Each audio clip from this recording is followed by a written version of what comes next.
दुनिया मानती है कि Russia Ukraine war world war 3 को ट्रिगर कर सकती है और इसके पीछे तर्क भी है। इनडायरेक्टली सही इस वॉर में रशिया यूक्रेन के साथ साथ अमेरिका और यूरोपियन यूनियन के रूप में पूरा का पूरा नाटो इन्वॉल्व है और यह सब कुछ एक तरफा बिल्कुल नहीं है। रशिया भी अपने प्राइवेट आर्मी के साथ मिलकर पोलैंड और फिनलैंड को वॉर के लिए उकसा रहा है और सबको पता है कि दोनों ही देश नाटो मेंबर्स हैं। 16वीं सेंचुरी के जो एक फ्रेंच भविष्यवक्ता थे जिनका नाम नास्ट्रेडमस था, आपने इनके बारे में कहीं ना कहीं जरूर सुना होगा। इन्होंने भी 2023 में वर्ल्ड वॉर 3 की भविष्यवाणी की और अगर उनकी पिछले कुछ भविष्यवाणियों के बारे में बात करें तो नास्ट्रेडमस ने जो भविष्यवाणी पिछले कुछ समय में की है वह लगभग सच साबित हुई। फिर चाहे वो फ्रेंच रिवॉल्यूशन हो या फिर कोरोना क्राइसिस और इसके अलावा भी कई भविष्यवाणियां हैं जो लगभग सच साबित हुई। करंट में अगर दुनिया के डिफेंस एक्सपर्ट्स की सुने तो उनका कहना है कि आज के दौर में थर्ड वर्ल्ड वॉर मतलब कि world war 3 Russia Ukraine war Kashmir Korea या फिर ताइवान से कभी भी शुरू हो सकता है। मतलब कि इस वक्त ये जो रीजन है ना वर्ल्ड वॉर 3 के लिए बफर जोन की तरह है और इसलिए यह वर्ल्ड वॉर 3 के लिए फ्रंट ऑफ वॉर कभी भी खोल सकते हैं। अब सवाल उठता है कि दुनिया जब 21वीं सदी के इस दौर में वर्ल्ड वॉर 3 के लिए बफर जोन बनी हुई है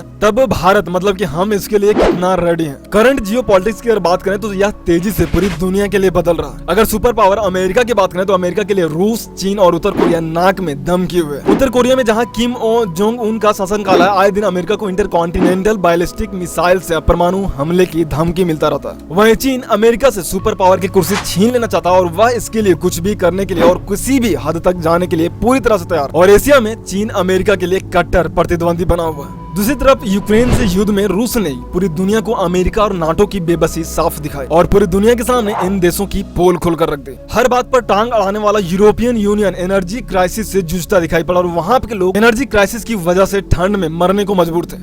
तो वहीं भारत जैसे देश ने दुनिया को रशिया यूक्रेन की इस वॉर के दौरान भी अपनी ताकत साफ दिखाई। तमाम प्रतिबंधों के बावजूद भारत ने रशिया से डिस्काउंटेड प्राइस पर जमकर ऑयल खरीदा और कहानी यहीं खत्म नहीं होती। इसके बावजूद इंटरनेशनल फोरम पर इंडिया ने रूस को साफ कहा कि समय का यह जो एरा है वह युद्ध का बिल्कुल नहीं और दुनिया ने यह सब कुछ होते हुए साफ देखा। समय के इसी दौर में हम ब्रिटेन को छोड़ पूरी दुनिया की 5वीं सबसे बड़ी अर्थव्यवस्था बने और अब भारत दुनिया की 5वीं सबसे बड़ी इकोनॉमी है। कोरोना पैंडेमिक के जिस तरह से अमेरिका और यूरोपीय देशों की स्वास्थ्य व्यवस्था के साथ साथ उनकी इकोनॉमी की खोखले दांवों की पोल खोलकर रख दी, वहीं दूसरी तरफ कोरोना वायरस पैंडेमिक के बाद जिस तरह से हिंदुस्तान 135 करोड़ जितनी बड़ी आबादी के बावजूद जब पूरी दुनिया इस पैंडेमिक से करा रही थी हमने शानदार प्रदर्शन किया जिसने न सिर्फ हमें बल्कि पूरी दुनिया को आईना दिखाया। अब तक हम विकसित देश नहीं है फिर भी हमने तेजी से प्रभावशाली कोरोना वैक्सीन बना जिससे न सिर्फ हमने अपने लोगों की जान बचाई बल्कि पूरी दुनिया के लिए अलग अलग देशों को वैक्सीन की करोड़ों डोज बांटी जिसने पूरी दुनिया भर के अलग अलग देशों की करोड़ों लोगों की जान बचाई गई। और यह इनफ नहीं है, हमने इस दौरान भी दुनिया भर के देशों को अलग अलग तरह की दवाइयां और खाद्य सामग्री भेजते रहे ताकि ज्यादा से ज्यादा लोगों की जान बचाई जा सके, फिर वो चाहे किसी भी मुल्क के क्यों ना। इस दौरान भी दुनिया ने हमारी वैक्सीन नीति की जमकर तारीफ की। दुनिया बहुत बड़ी है और इस पूरी दुनिया में सैकड़ों देश मौजूद हैं और आज भी जब इस पूरी दुनिया में कहीं भी कोई भी प्राकृतिक या फिर मैन मेड डिजास्टर आती है तो भारत सबसे पहले जन कल्याण में सहायता के लिए वहां पहुंच जाता है। और ऐसा है निस्वार्थ सहयोग को दुनिया ने तुर्की में आए भूकंप के दौरान भी देखा और हमारे पड़ोसी मुल्क नेपाल में भी। हमने कई युद्धग्रस्त इलाकों से अपने नागरिकों के साथ साथ कई दूसरे देशों के नागरिकों को भी बाहर निकाला। किसी भी युद्धग्रस्त इलाके से अपने नागरिकों को बाहर निकालना कभी भी किसी भी देश के लिए आसान काम बिल्कुल नहीं होता, लेकिन हमने यानी कि हिंदुस्तान ने एक के बाद एक ऐसे कई ऑपरेशंस किए। हमने वहां से भी अपने नागरिकों को बाहर निकाला जहां अमेरिका ने अपने नागरिकों को मरने के लिए छोड़ दिया और इसके लिए रशिया यूक्रेन वॉर फील्ड एक उदाहरण है। अब बात थोड़ी इकोनॉमी की करें। कुछ समय पहले तक चीन तकरीबन 140 करोड़ की बड़ी आबादी के साथ दुनिया का सबसे पॉपुलेटेड देश था, मतलब कि इसके पास दुनिया की सबसे बड़ी आबादी रहती थी। इस तरह से चीन दुनिया की सबसे बड़ी आबादी वाला देश था,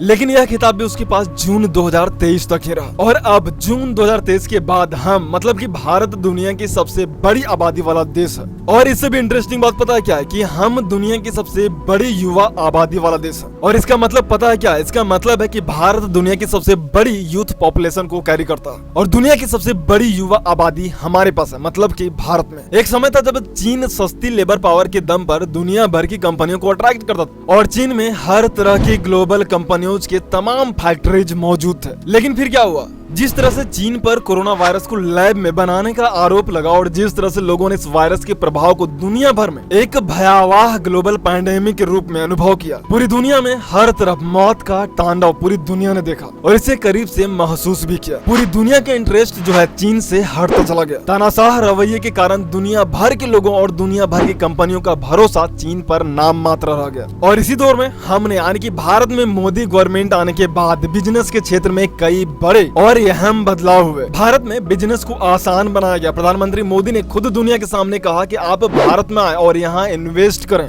आपकी हर सहूलियत का ध्यान हम रखेंगे। जिसके बाद भारत में बिजनेस करने और इसे ज्यादा से ज्यादा आसान बनाने की दिशा में कई महत्वपूर्ण कदम उठाए गए। इसके लिए जरूरत की हर तरह की योजनाएं लॉन्च की गई। Single window procedure, startup India, make in India, फैक्ट्रियों के लिए जमीन की उपलब्धता को आसान बनाना, व्यवसाय शुरू करने के लिए लोन उपलब्ध करवाना और इसके साथ ही टैक्स में कई तरह के बदलाव और रियायतें। भारत पहले से ही बहुत बड़ा मार्केट है और इन बदलावों के बाद देखते ही देखते पूरी दुनिया के लिए यह एक अट्रैक्टिव बिजनेस प्लेस बन गया। जिसके बाद पूरी दुनिया का ध्यान भारत की तरफ आया और बड़ी से बड़ी जो कंपनियां थी वो भारत की तरफ मूव कर गई और इन तमाम कारणों से भारत देखते ही देखते बिजनेस के लिए एक परफेक्ट प्लेस बन गया। दुनिया जानती है कि चीन की तरह भारत में बड़ी आबादी रहती है और सबसे बड़ी युवा आबादी पूरी दुनिया में हमारे पास, और इस वजह से इन कंपनियों के लिए भारत में पहले से एक कुशल युवा लेबर पावर बड़ी संख्या में मौजूद है। जिसके बाद भारत में ease of doing business ranking तेजी से सुधरती चली गई और आज भारत दुनिया में सबसे ज्यादा स्टार्टअप देने वाले टॉप देशों की टॉप लिस्ट में शामिल है। बताएंगे आपको भारत के मिलिट्री पावर के बारे में,